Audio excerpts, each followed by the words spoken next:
الحمد للہ رب العالمین والصلاة والسلام علی خیر الخلق محمد وعلی آلہ وصحبہ اجمعین۔ کل کے درس میں ہم نے پڑھا کہ نزول کے معنی کیا ہیں۔ قرآن نازل ہوا، دو معنی ہم نے پڑھے۔ جگہ پکڑنا ایک معنی تھا کہ جگہ پکڑنا، جگہ آکوپائی کرنا، اور ایک دوسرا معنی ہے اوپر سے نیچے اترنا۔ قرآن اسی معنی میں ہے، قرآن اوپر سے نیچے اتارا گیا۔ اس کے بعد نزول کئی ٹائپ کا ہوتا ہے، جیسے ہم نے کہا بتدریج۔ جیسے کہا اللہ تعالیٰ کے پاس سے کدھر؟ رب ملائکہ کی طرف نا۔ پہلی بار ہم نے کہا پہلا نزول لوح محفوظ میں، لوح محفوظ میں اللہ تعالیٰ نے پورا قرآن لوح محفوظ میں رکھ دیا۔ اس کے بعد دوسرا نزول لوح محفوظ سے بیت العزت کی طرف، بیت المعمور فرشتوں کے حوالے ہوا، اور پھر فرشتوں سے نبی صلی اللہ علیہ وسلم کے دل پر انا انزلناہ فی لیلۃ القدر وما شہر رمضان الذی انزل فیہ القرآن ھدی للناس وبینات من الھدی والفرقان۔ اس کے بعد ایک اور چیز جو کل کے درس میں ہمارے ساتھ تھی، قرآن کو ایک ہی بار کیوں نازل نہیں کیا گیا، تھوڑا تھوڑا کر کے کیوں اتارا گیا؟ تو ہم نے پڑھا کہ اس کے کئی مقاصد ہیں، کئی حکمتیں ہیں اللہ سبحانہ و تعالیٰ کے، کہ قرآن 23 ایئرس میں، جیسے ہم لوگ کہتے ہیں، لیکن حقیقت میں قرآن پورا کتنے، جیسے یہاں انہوں نے پورے اس کے ساتھ بتایا کہ قرآن پورے کا پورا کئی اس میں نازل ہوا۔ اس کے بہت سارے مقاصد تھے، جیسے بتایا کہ تثبیت قلب، جیسے مسلمانوں کو تکلیفیں ہو رہی تھیں، قرآن مجید کی آیتیں نازل ہو رہی تھیں، مسلمان صحابہ اکرام کے دلوں کو تسلی مل رہی تھی، اور جیسے جیسے لوگ سوالات کرتے تھے اس کے جواب کے طور پر بھی قرآن مجید کی آیتیں نازل ہوتی تھیں، جیسے کل کے درس میں ہم نے بڑی تفصیل سے اسے سنا۔ اور ایک مقصد یہ بھی تھا کہ قرآن صحابہ حفظ کر لیں، سمجھنے میں آسانی ہو، اور ایک مقصد یہ بھی بتایا گیا کہ تدریج، ایسے معاشرے کا علاج قرآن کر رہا تھا جو بالکل بگڑ چکا تھا، شراب پانی کی طرح وہاں پی جا رہی تھی۔ یکلخت قرآن کا حکم آتا کہ شراب حرام ہے تو ہو سکتا تھا کہ لوگ بپھر جائیں، اس لیے پہلے کہا گیا کہ دیکھو شراب میں نفع کم ہے، نقصان زیادہ ہے۔ پھر بتایا گیا کہ دیکھو نماز پڑھنے کا وقت قریب آئے تو شراب مت پیو۔ لاسٹ میں بتایا گیا کہ شراب تم پر حرام کر دی گئی، جوا تم پر حرام کر دیا گیا، شیطان اس کے ذریعے سے تم میں عداوت ڈالنا چاہتا ہے۔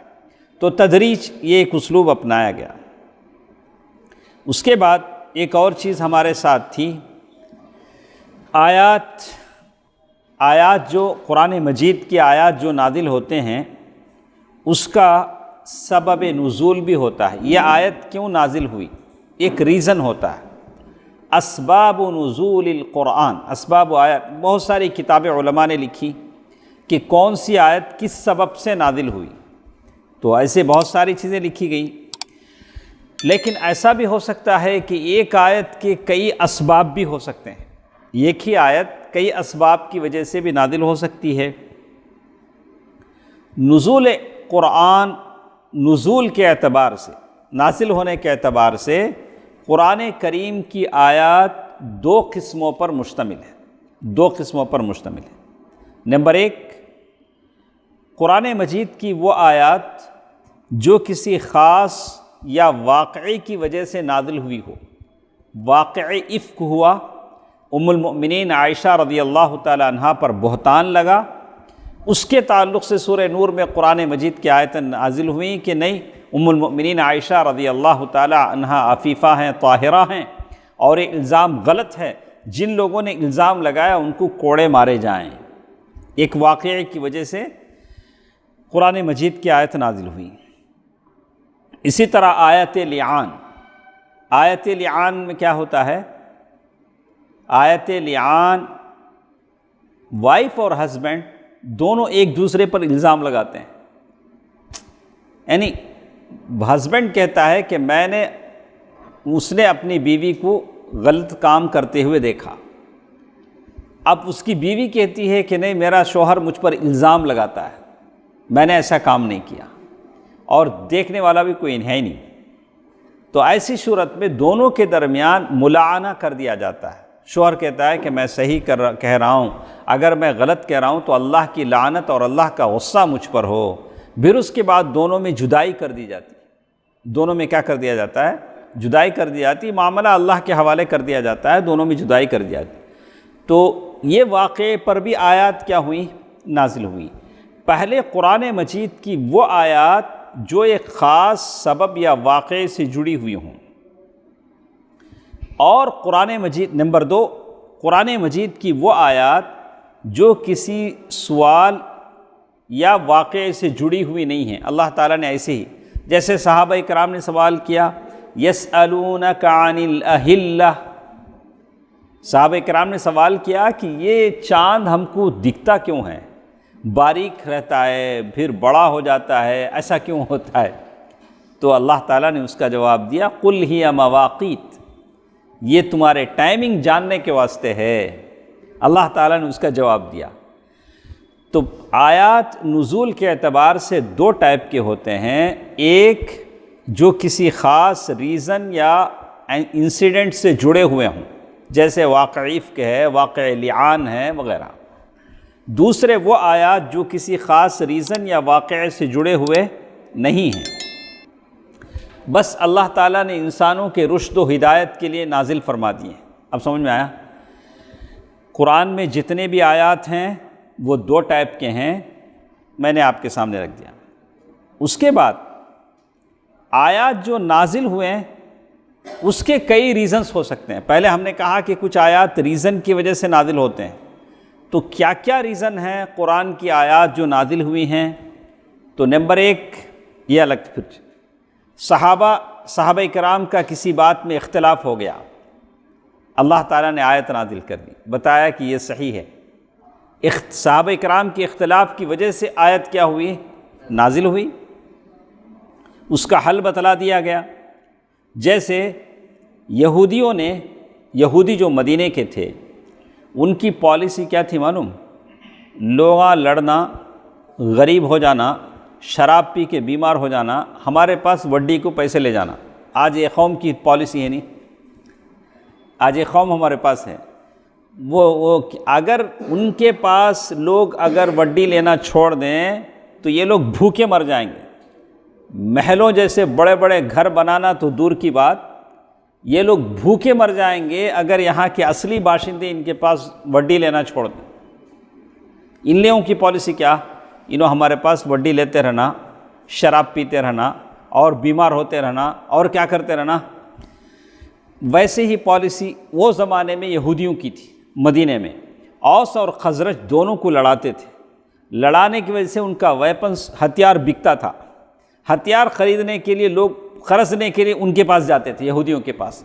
یہودیوں کا زیادہ بیپار وہ زمانے میں کیا تھا؟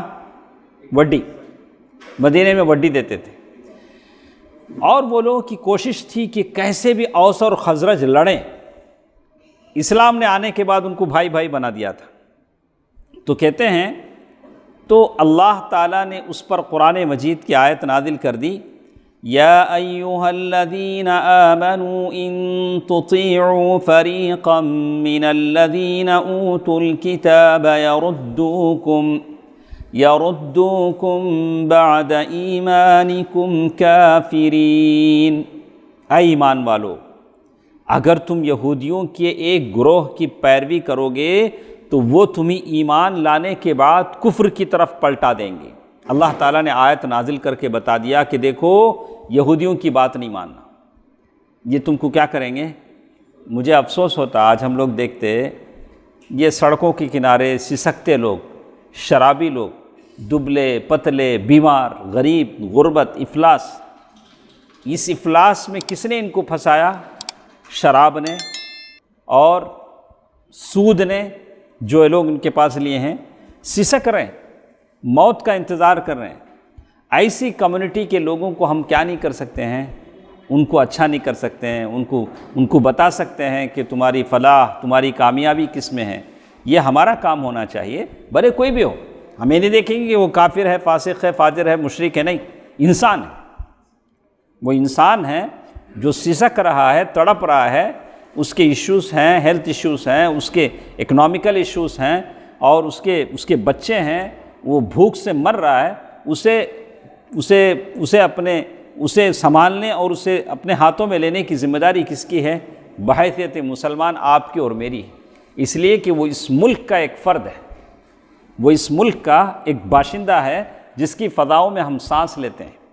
ہمیں نہیں دیکھیں گے کہ وہ مسلمان ہے، کافر ہے، بس ایک انسان ہے، تو اسے سنبھالنا ہماری ذمہ داری ہے. دیکھیے تو آگے کہتے ہیں کہ پہلے تو کسی آیت کے نازل ہونے کا ایک سبب بتایا گیا کہ صحابہ کرام کا کسی بات میں اختلاف ہو جاتا ہے تو اس اختلاف کو حل کرنے کے لیے قرآن مجید کی آیت نازل ہوتی ہے، نمبر 1. نمبر 2، کسی صحابی سے کوئی غلطی ہو گئی تو اس غلطی کی تلافی کے لیے بھی قرآن مجید کی آیت نازل ہوتی. صحابی سے غلطی ہوتی کیا؟ ہوتی. انبیاء ہیں، معصوم ہیں، صحابہ سے غلطی ہوتی ہے، بہت سارے صحابہ سے ہوئی ہے، تو آپ سے بھی مجھ سے بھی ہو سکتی ہے. لیکن ہم لوگ مانتے نہیں. میں ہی جا کو ایسا کروں گا کیا؟ تمہیں نہیں تو کیا میں کروں گا؟ ہمیں سوپ کریں گے. ہم انسان ہیں، ہم سے غلطی ہو سکتی ہے.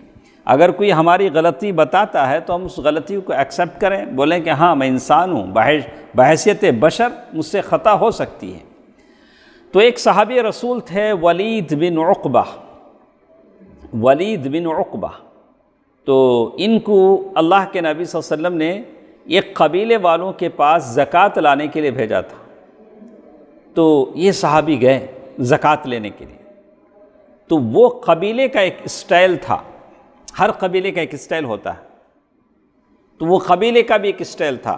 وہ ہتھیار پہن کے چیختے چلاتے زور سے آتے تھے. تو جیسے بہت ساری جگہوں پر مہمان آتا ہے تو لوگ ڈنڈا لے کے بیٹھتے ہیں، کہ ڈنڈا لے کے بیٹھ کے کھلاتے ہیں. تو اسے بڑے پیار سے، جیسے لوگ گلے ملنے آتے ہیں، گلے مل کے آپ کو دبائیں گے، وہ ان کا انداز ہے. بولے بھئی ہم کمزور انسان ہو بھائی، نہیں، ہماری ان کی وہ عقیدت ہے. ایک آدمی کا ایک اپنا اسٹائل ہوتا ہے. تو وہ قبیلے والوں کا اسٹائل تھا کہ وہ جب کسی کا استقبال کرتے تھے تو پورے ہتھیار کے ساتھ، پورے آواز کے ساتھ، پرجوش. جب وہ گئے، ولید بن عقبہ رضی اللہ عنہ جب گئے، دیکھا کہ سامنے سے وہ لوگ آ رہے ہیں، تو یہ ان سے ملے ہی نہیں. کیا کریں؟ وہاں سے واپس ہو گئے. واپس ہو کے جا کے اللہ کے نبی صلی اللہ علیہ وسلم کو بولے، اللہ کے نبی صلی اللہ علیہ وسلم وہ سارے لوگ مرتد ہو گئے ہیں. وہ سارے لوگ کیا ہو گئے ہیں؟ مرتد ہو گئے ہیں. وہ لوگ زکوٰۃ نہیں دیے. تو اللہ کے نبی صلی اللہ علیہ وسلم تو صاحب بصیرت تھے. اللہ کے نبی صلی اللہ علیہ وسلم نے اول وہلہ میں اس بات کو مان نہیں لیا. بولا کہ ایسا نہیں ہو سکتا. اسی لیے ایک انسان کے لیے، امتیوں کے لیے سبق ہے کہ اگر آپ کسی آدمی سے کوئی اچھا گمان رکھتے ہیں، کوئی آ کر یہ کہتا ہے کہ عرفان صاحب ایسا ہو گئے ہیں، تو آپ آنکھ بند کر کے کیا نہیں کر لیجئے؟ اس پہ وشواس نہیں کر لیجئے، بھروسہ نہیں کر لیجئے. تھوڑا تحقیق کر لیجئے، کیا واقعی عرفان صاحب ایسے ہو گئے ہیں؟ آپ تھوڑا تحقیق کر لیجئے. اچھے لوگ بہت جلد نہیں بدلتے ہیں. اچھے لوگ کیا کرتے ہیں؟ ان کی ورجنالٹی بہت جلد کیا نہیں ہوتی ہے؟ یہ ہوتی. تو آپ کا کیا کام ہے؟ آپ تحقیق کر لیں. اللہ کے نبی صلی اللہ علیہ وسلم نے خالد بن ولید رضی اللہ تعالیٰ عنہ کو بھیجا، آپ جائیے، جا کر دیکھیے حقیقت حال کیا ہے. خالد بن ولید رضی اللہ تعالیٰ عنہ گئے، رات سفر کیے، صبح کا وقت تھا. تو وہاں اس قبیلے میں اذان ہو رہی تھی. تو وہ زمانے میں اذان ہونا اس بات کی علامت ہے کہ وہ قبیلہ کیا ہے؟ اسلام پر قائم ہے. دیکھیے اس اذان کو یہ لوگ بند کرنا چاہتے ہیں جو ہمارے اسلام کی نشانی ہے. تو انہوں نے آ کر کہا کہ نہیں اللہ کے نبی. وہ گئے، جا کر پوچھا کہ ایسا ہوا ہے. تو قبیلے والوں نے کہا کہ ولید بن عقبہ ہم تک آئے ہی نہیں، ہم سے پوچھا ہی نہیں. کیا معاملہ بگڑا؟ تو پہلے جو دیکھ کے وہ یہ ہو گئے نہیں. تو اسی طرح بہت ساری چیزیں دیکھنے میں الگ لگتی ہیں، حقیقت حال الگ ہوتی ہے. تو اللہ تعالیٰ نے فوراً اس سبب کے تعلق سے آیت نازل فرما دی، یا ایھا الذین آمنوا ان جاءکم فاسق بنبأ فتبینوا، تم کیا کرو، خبر کی تحقیق کر لو، ایسی کوئی بات تم کو معلوم ہو جائے تو کیا کرو، بات کی تحقیق کر لو۔ یہ ایسے ایک آیت نازل ہوئی۔ تو پہلی چیز ہم نے کیا پڑھا، قرآن کی آیات جو نازل ہوتے ہیں اس کے ریزنز کیا کیا ہیں؟ صحابہ کرام کے اختلاف کی بات جب ہو جاتی ہے تو اس اختلاف کو دور کرنے کے لیے کوئی آیت نازل ہوتی ہے۔ دوسری بات، جب کسی صحابی سے کوئی غلطی ہو گئی تو اس کی صفائی کے لیے اللہ تعالیٰ نے آیت نازل فرما دی۔ تیسری بات، صحابہ کرام کے تمناؤں کا اللہ تعالیٰ کو اتنا خیال تھا، وہ اتنے برگزیدہ بندے تھے صحابہ کرام رضوان اللہ علیہم اجمعین، کوئی صحابی اگر تمنا کرتے تو اللہ اس کے موافق آیت نازل کر دیتا۔ سبحان اللہ، کیا جاوید بھائی، صحابی تمنا کرتے تو قرآن مجید کی آیت نازل ہو جاتی۔ تو اسی لیے کتاب لکھی گئی موافقات عمر رضی اللہ تعالیٰ عنہ نے کتنی تمنا کی، اللہ تعالیٰ نے اس کی موافقت میں آیت نازل کر فرما دی۔ دیکھیے کیا کہتے ہیں، وافقت ربی فی ثلاث، میں نے 3 باتوں کی تمنا کی، اللہ تعالیٰ نے اس کے سپورٹ میں قرآن مجید کی آیتیں نازل فرما دی۔ کیا سپورٹ کی؟ قلت یا رسول اللہ، میں نے کہا اللہ کے رسول صلی اللہ علیہ وسلم، کیا بولے ہیں؟ قلت یا رسول اللہ لو اتخذنا من مقام ابراہیم مصلی، اے اللہ کے رسول، طواف کے بعد اگر 2 رکعت ہم مقام ابراہیم پر نماز پڑھ لیں تو کتنا اچھا ہوگا۔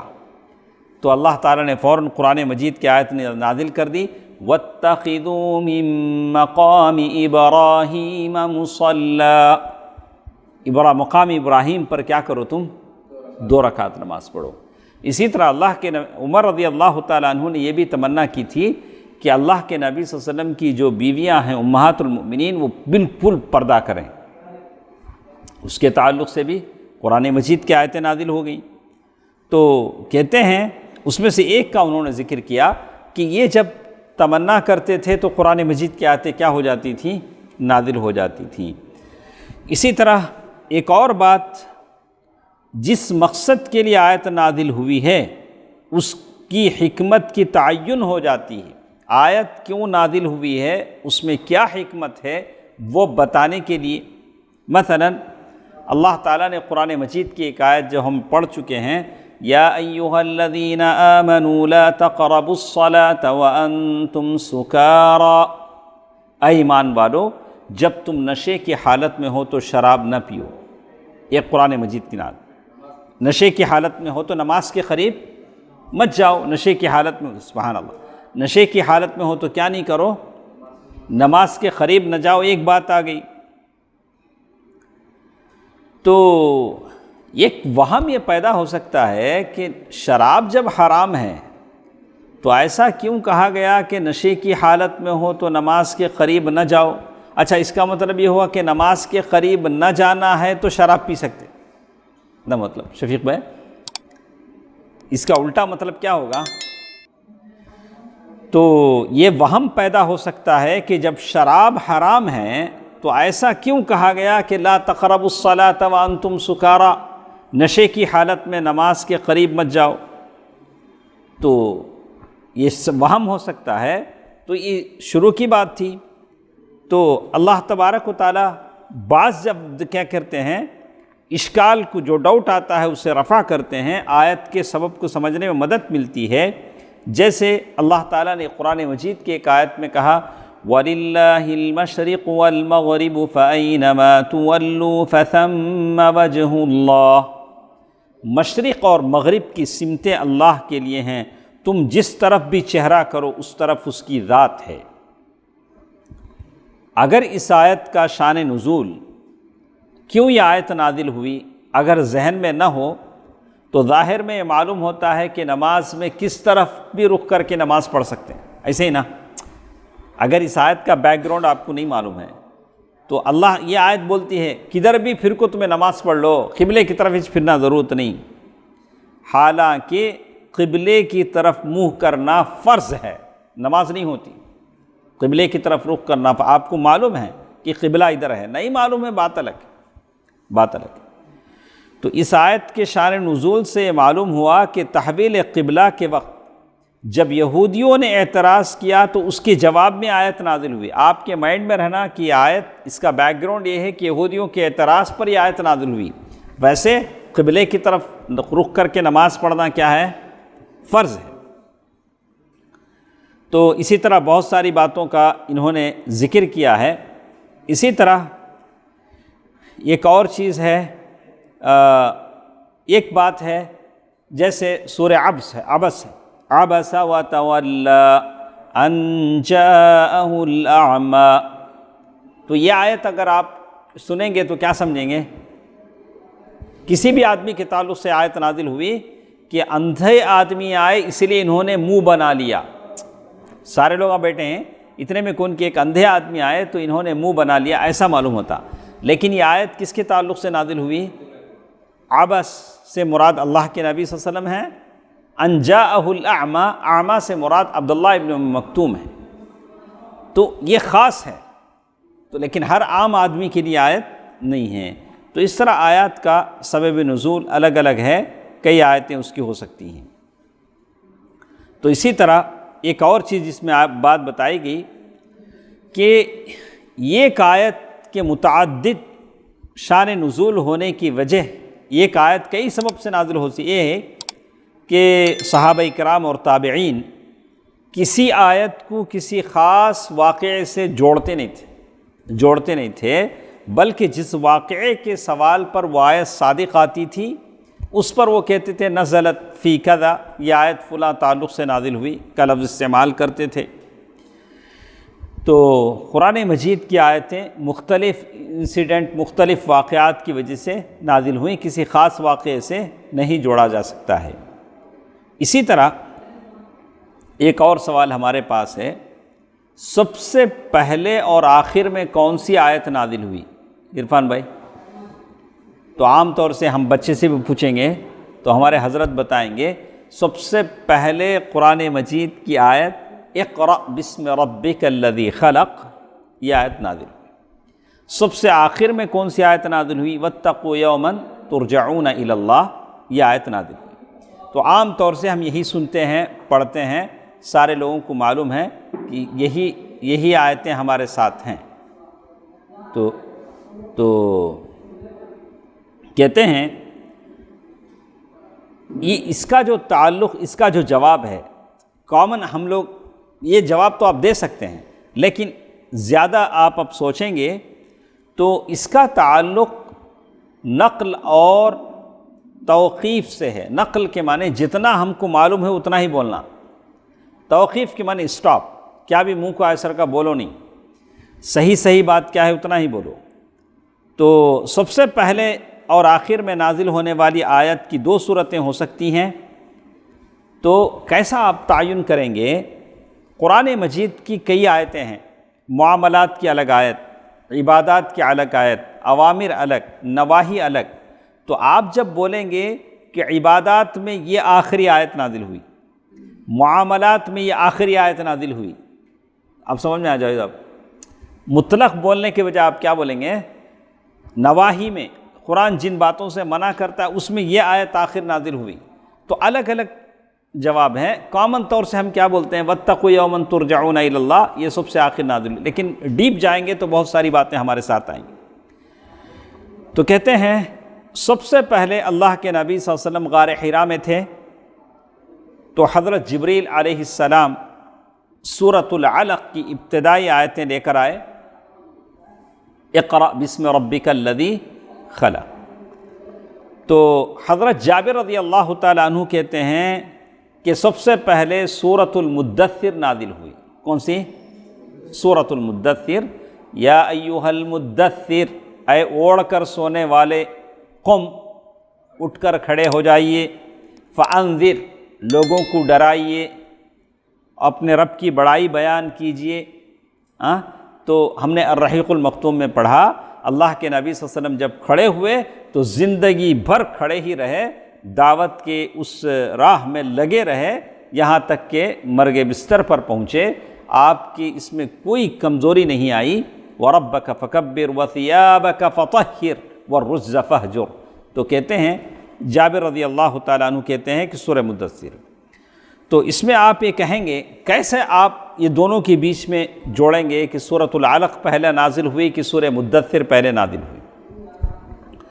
تو مطلق طور پر بولے تو جنرل کامن سورۃ العلق کی آیتیں نازل ہوئی، لیکن سورۃ العلق کی آیتیں نازل ہونے کے بعد ایک بریک آتا ہے، اس بریک کو کہتے ہیں فترہ، فا تا را گولتا، فترہ بریک۔ یہ فترہ کیا ہوا؟ وحی آنا بند ہو گئی، مکے کے لوگ بولے کیا بھائی وہ تم نے چھوڑ ڈالا کہ وہ فرشتہ آیا تمہارے پاس، کئی دن تک وحی آنا بند ہو گئی۔ اس کے بعد وہ بریک ختم ہونے کے بعد جو پہلی وحی نازل ہوئی وہ سورۃ المدثر کی آیتیں تھیں، تو وہ حساب سے پہلی آیتیں کون سی ہیں؟ سورۃ المدثر۔ غار حرا کے پہلے حساب سے کیا ہیں؟ سورۃ العلق۔ تو اس کے بعد کہتے ہیں سب سے آخر میں نازل ہونے والی کون سی آیتیں ہیں؟ سورہ بقرہ آیت نمبر 281، سورہ بقرہ آیت نمبر 281، وَاتَّقُوا يَوْمًا تُرْجَعُونَ إِلَى، یہ آیت جو ہے وَاتَّقُوا يَوْمًا تُرْجَعُونَ فِيهِ إِلَى اللَّهِ ثُمَّ تُوَفَّى كُلُّ نَفْسٍ مَا كَسَبَتْ وَهُمْ لَا يُظْلَمُونَ، یہ آیت ہے سورہ بقرہ آیت نمبر 281۔ اس آیت کے نازل ہونے کے بعد اللہ کے نبی صلی اللہ علیہ وسلم 9 ڈیز زندہ رہے، 9 دن اللہ کے نبی صلی اللہ علیہ وسلم زندہ رہے۔ تو بعض لوگ کیا بولتے ہیں کہ نہیں، سب سے آخر میں نازل ہونے والی آیت یا ایھا الذین آمنوا اذا تداینتم بدین الی اجل مسمى فاکتبوہ، قرض کی آیت نازل ہوئی۔ تمہیں کسی سے بھی کیا تو بھی قرض لے ہو، کیا کرو؟ فاکتبوہ، کیا کرو؟ لکھ لو۔ بھائی کو قرض دیے تو بھی کیا کرو؟ آج مسلمانوں کی سب سے بڑی بمڑی کیا؟ دیتے لکھتے نہیں، اس کے بعد ہمارے پاس آتے اتالیا، ارے قرآن سیدھا سادہ بولتا، ایک پیپر پر لکھ لینا بھائی، 2 شہود کی دستخط کرا لے، شہود بھی فری میں مل جاتے ہیں، گواہی وٹنس کرا لو، مسئلہ پیپر میں رہے گا، بات مکرنے کی بات نہیں ہوگی۔ تو کچھ لوگوں نے کہا کہ یہ آیت کون سی ہے؟ سورہ بقرہ آیا نمبر 282، پہلے 281، یہ 282۔ بعض کے نزدیک ہے سورۃ آل عمران 195، فَاسْتَجَابَ لَهُمْ رَبُّهُمْ أَنِّي لَا أُضِيعُ عَمَلَ عَامِلٍ مِّنكُمْ، سورۃ آل عمران 195۔ اور کچھ لوگوں نے کہا کہ نہیں، یستفتونک قل اللہ یفتیکم فی الکلالہ، کلالہ بولے تو کیا؟ کلالہ بولے تو ایسا آدمی جو مر جائے اس کی اولاد کون بھی نہیں، اس کی اولاد کون بھی نہیں، اور بابا اماں بھی نہیں، اس کا پراپرٹی کسے جانا؟ بھائیاں کو، بھانا کو جانا۔ اس واسطے کیا کرنا؟ شادی کر لے کو، آل اولاد بچے والے ہو جانا، نہیں تو کمائے سے پورا کہاں چل جائے گا۔ اچھا، تو کہتے ہیں کہ استفتونک قل اللہ یفتیکم فی الکلالہ، تو لوگوں نے کلالہ کے بارے میں فتویٰ پوچھا تو اللہ تعالیٰ نے اس کا جواب دیا، کہا کہ یہ آخری آیت نازل ہوئی۔ بعض کے نزدیک یہ آیت ہے سورۃ النساء آیت نمبر 176۔ اور ایک قرآن مجید کی آیت ہے وَمَن يَقْتُلْ مُؤْمِنًا مُتَعَمِّدًا فَجَزَاؤُهُ جَهَنَّمُ خَالِدًا فِيهَا، سورۃ النساء آیت نمبر 93۔ کیا معلوم ہوتا ہے ایک ہی آیت کے تعلق سے نہیں ہے، الگ الگ جو سبجیکٹ کی آیتیں نازل ہوئی وہ حساب سے لوگوں نے کہا کہ یہ آیت آخر میں نازل ہوا آیت، معاملات الگ ہیں، حدود الگ ہیں، وراثت کے مسائل الگ ہیں. جس سبجیکٹ میں جو آیت نازل ہوئی لوگوں نے کہا کہ یہ آخری آیت نازل ہوئی. اس کے بعد دیکھیے کچھ لوگوں نے کہا کہ یہ آیت سورۃ التوبہ آیت نمبر 128 لَقَدْ جَاءَكُمْ رَسُولٌ مِّنْ أَنفُسِكُمْ عَزِيزٌ عَلَيْهِ مَا عَنِتُّمْ حَرِيصٌ عَلَيْكُمْ بِالْمُؤْمِنِينَ رَءُوفٌ رَحِيمٌ. یہ آیت نازل ہوئی سورۃ التوبہ آیت نمبر 128. کچھ لوگوں نے کہا کہ سورۃ النصر اذا جاء نصر اللہ والفتح اور یہ صورت تھی جب نازل ہونے کے بعد جب اللہ کے نبی صلی اللہ علیہ وسلم نے کہا کہ اللہ نے اپنے بندے کو اختیار دیا ہے تو ابو بکر رضی اللہ تعالیٰ عنہ رونے لگے, کہا کہ یہ صورت آخر نازل ہوئی. کچھ لوگوں نے کہا کہ سورۃ المائدہ یہ آخر میں نازل ہوئی جس میں احکام بیان کیے گئے کہ کون سے جانور حلال ہیں, کیا کیا ہیں, وہ سارے احکام. کچھ لوگوں نے یہ بھی کہا کہ آخری آیت سورۃ المائدہ آیت نمبر 3 جس میں کہا گیا الیوم اکملت لکم دینکم واتممت علیکم نعمتی ورضیت لکم الاسلام دینا. عرفے کے موقع پر خطبہ حجۃ الوداع میں بعض لوگوں نے کہا کہ یہ آیت نازل ہوئی. تو لیکن راجح قول یہ ہے کہ مطلق طور پر سب سے آخر میں نازل ہونے والی آیت واتقوا یوما ترجعون فیہ الی اللہ سورۃ البقرہ آیت نمبر 281 یہ عام طور پر یہ آیت ہے جو نازل ہوئی. تو کیسے اسے تطبیق دیں گے؟ دوسری جو نازل ہوتی گئے ویسے ہم بولتے گئے, لیکن مطلق طور پر یہ کہیں گے اچھا سب سے پہلے آیت نازل ہونے والی سورۃ العلق, فترہ کے بعد بریک کے بعد نازل ہونے والی سورۃ المدثر. اس کے بعد ایک اچھا مزیدار سبجیکٹ ہے قرآن مجید میں کتنے ٹائپ کی صورتیں ہیں؟ بولو بیٹا, بولو تمہیں بولو بیٹا. قرآن مجید میں کتنے؟ قرآن مجید ایسے کھولتے نہیں, بسم اللہ الرحمن الرحیم سے پہلے لکھو رہتا سورہ سورہ مکیہ, سورہ مدنیہ. ہمارے پاس زیادہ کنفیوز ہونے کی ضرورت نہیں, یا تو مکیہ ہے یا مدنیہ ہے, دو ہی ہیں, دو ہی صورتیں ہیں. اب تمہیں کیسا پہچانیں گے یہ مکی صورت کی مدنی صورت کی؟ کیسا پہچانیں گے؟ ہر چیز کی پہچان ہوتی ہے. تو لوگ بڑے اتنے ہمارے مسلمانوں میں اتنے مجرب لوگ ہیں, چاول دیکھ کے پہچانتے اس میں تیل ڈالا کہ گھی ڈال ڈالا کہ ایک نوالا کھا کچھ بولا تھا انہیں گھی ڈالا کہ پھر علم بھی تو ایسے ہی پہچانا نا, علم کو بھی تو ایسے پہچانا نا. گوشت کا ٹکڑا منہ میں لے کے بولتے یہ کیا عمر کا پوٹلا ذبح کرا انہیں وہ. تو اتنے ہم لوگ کھانے پینے میں ماشاء اللہ اتنے ہم لوگ مجرب ہیں, اتنے تجربے کار ہیں, اتنے باذوق ہیں. تو ویسے ہی ہم کو علم میں بھی اتنی مہارت ہونی چاہیے, خاص کر یہ علم قرآن ہے, اللہ تعالیٰ کی کتاب کا علم ہے. تو آپ کیسے پہچانیں گے کہ آیت مکیہ ہے یہ آیت مدنیہ ہے؟ کچھ خاص باتیں بتائی گئی, جب آپ اس صورت کو پڑھتے ہیں یہ چیزیں اس میں پائیں گے تو آپ سمجھیں گے کہ یہ صورت مکیہ ہے. تو سب سے پہلے ہم یہ جانتے ہیں کہ کسی صورت کے مکی یا مدنی ہونے سے کیا مراد ہے. کسی صورت کے مکی یا مدنی ہونے سے کیا مراد ہے؟ تو سیدھی بات ہے کہ جو صورت ہجرت سے پہلے نازل ہوئی اسے مکیہ کہتے ہیں. اب وہ مکے میں نازل ہون دے یا طائف میں نازل ہون دے یا مکے کے آس پاس کے علاقوں میں نازل ہون دے, لیکن وہ ہجرت سے پہلے اگر نازل ہوتی ہے تو مکیہ ہے.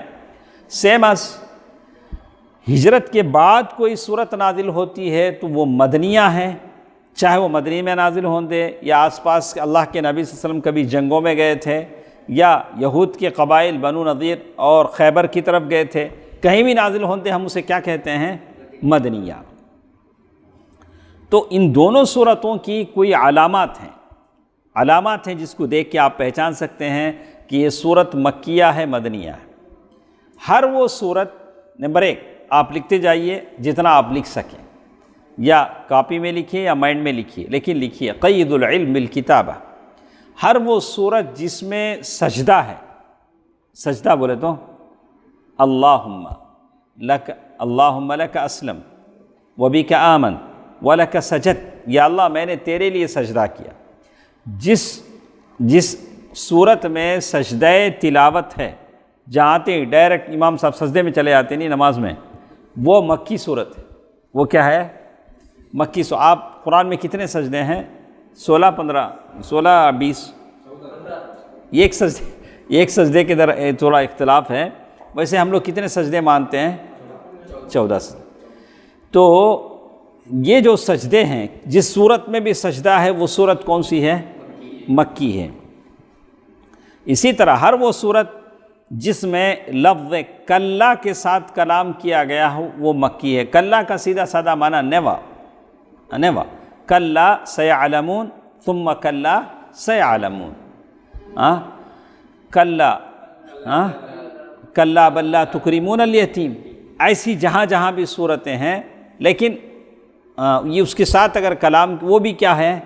مکیاں ہیں۔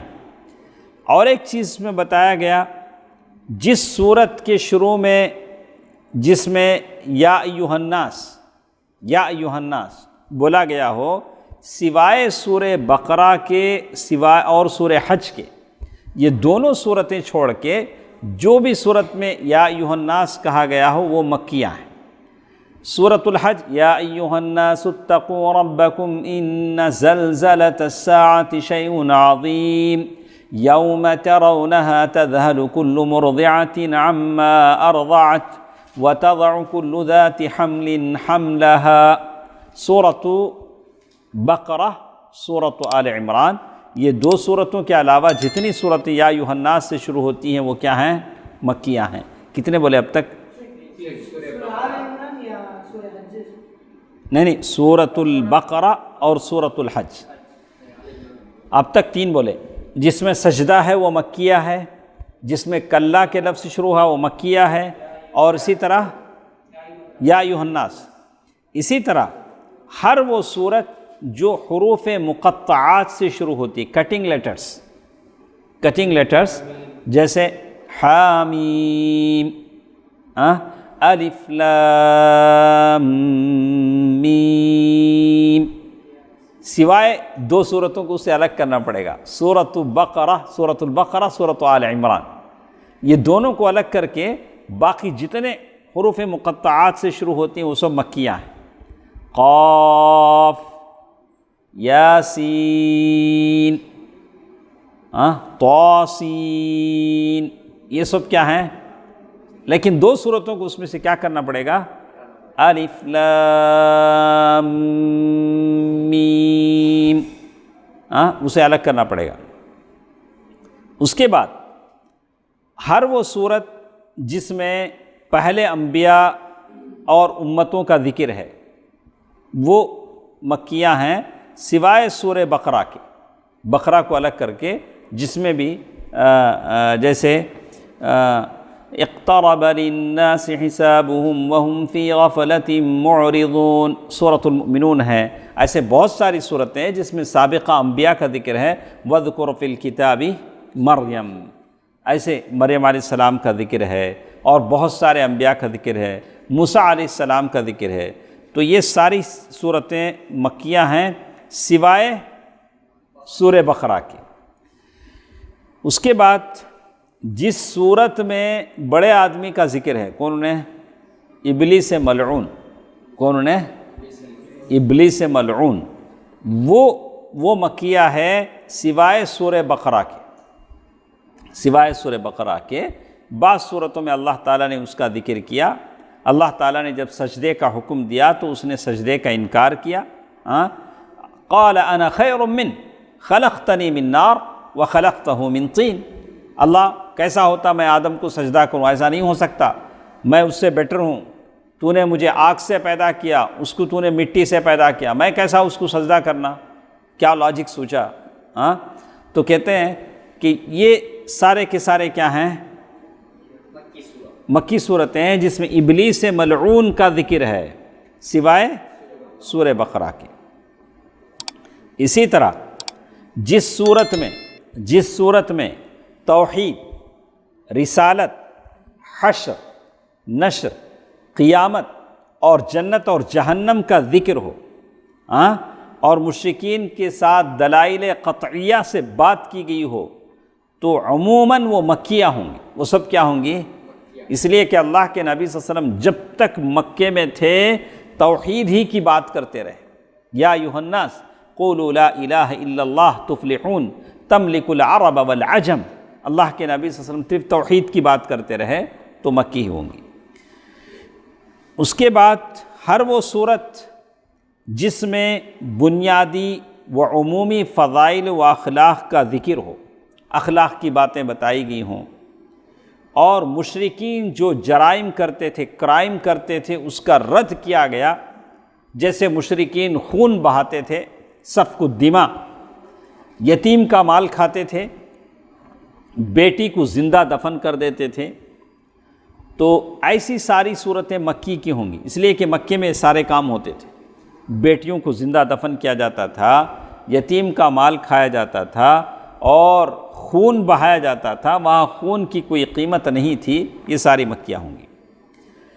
اور اسی طرح سورتوں کی چھوٹی چھوٹی جامع اور مفہوم والی آیات جو فصاحت و بلاغت میں ہوں، جس میں تشبیہات ہوں، یعنی ملتی جلتی آیتیں، اور ساتھ ساتھ تمثیلات، مثال دے کر جہاں سمجھایا گیا ہو، کنایات ہوں، یعنی اشارے کنایہ پر بات بتائی گئی ہو، مجازات اور استعارات، یہ سب ہم کو آئیں گے انشاءاللہ جب ہم اصول التفسیر یا بلاغہ پڑھیں گے، یہ ساری باتیں آئیں گی۔ اب آپ کے سمجھ میں آنا مشکل ہے کنایہ کسے کہتے ہیں، یہ سب بلاغت میں آتی ہیں۔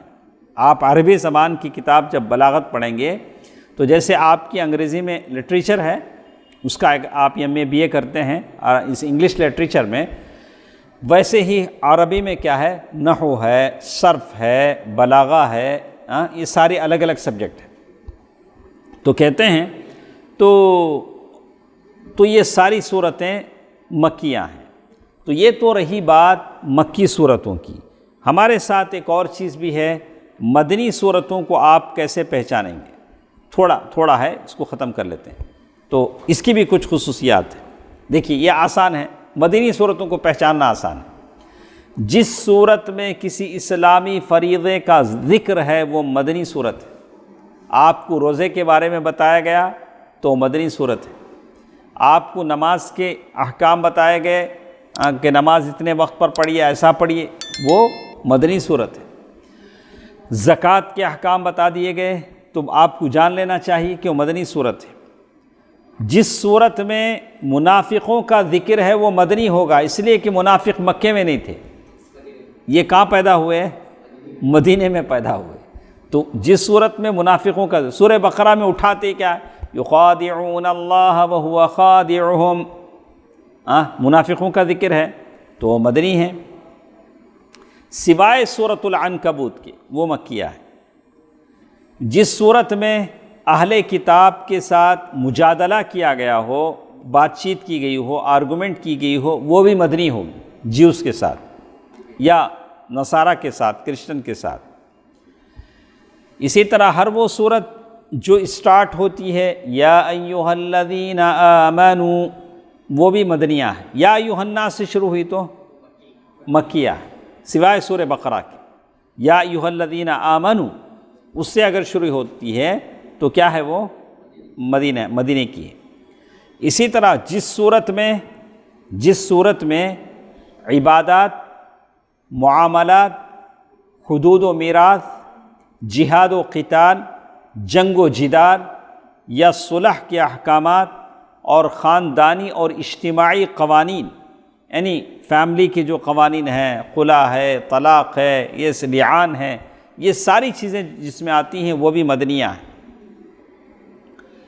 تو کہتے ہیں کہ مکے میں زیادہ تر لوگ مشرک تھے جو توحید و رسالت اور موت کے بعد کی زندگی سے ناواقف تھے، تو مکے کی ساری صورتوں میں انہی باتوں کا ذکر کیا گیا، اس کا لحاظ کیا گیا۔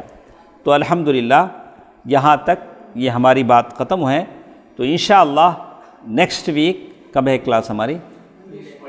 پھر منڈے۔ تو منڈے ہمارے ساتھ رہیں، ایسا نہ ہو کہ آپ کو ریمائنڈر دینا پڑے۔ تو ادریس بھائی، میری خواہش تھی کہ آپ ہمارے ان پرنور چہروں والوں کے نمبر لے لیتے تو آپ اس لیے کہ انسان بھول جاتا ہے، میں بھی بھول جاتا ہوں، تو آپ نمبر لے کے ایک ریمائنڈر دیتے تو ان لوگوں کو یاد رہ جاتا۔ تو پھر انشاءاللہ پیر کے دن ہم پڑھیں گے کہ مکی صورتیں کتنی ہیں، مدنی صورتیں کتنی ہیں۔ ہم تو یہ جان لیے کہ مکی صورت کون سی ہے، مدنی صورت کون سی ہے، مکی صورت کون سی ہے، مدنی صورتیں کون سی، یہ پڑھیں گے۔ اس کے بعد لفظ سورت، سورت آل عمران، یہ سورت کا جو لفظ ہے کیوں وہ رکھا گیا، کیوں قرآن کا لفظ کیوں رکھا گیا، انشاءاللہ یہ ہم پڑھیں گے۔ اسی طرح کچھ اور باتیں ہمارے ساتھ ہیں، جیسے کہتے ہیں سورتوں کے نام جو رکھے گئے کس مناسبت سے رکھے گئے، سورہ بقرہ کا نام، سورۃ آل عمران کا نام، سورۃ النساء کا نام، سورۃ المائدہ کا نام، تو اس طرح سے 114 سورتوں کے نام کس مناسبت سے رکھے گئے یہ ہم کو پڑھنا ہے۔ انشاءاللہ پیر کے دن انشاءاللہ ہم لوگ پڑھیں گے۔ اللہ تعالیٰ جتنے ہمارے ساتھ ہیں سب کے لیے اللہ تبارک و تعالیٰ بہترین اجر عنایت فرمائے۔ اللہ تعالیٰ قرآن کے خیرات اور برکات ہم سب کو عطا فرمائے، آمین۔ والسلام علیکم ورحمۃ اللہ وبرکاتہ۔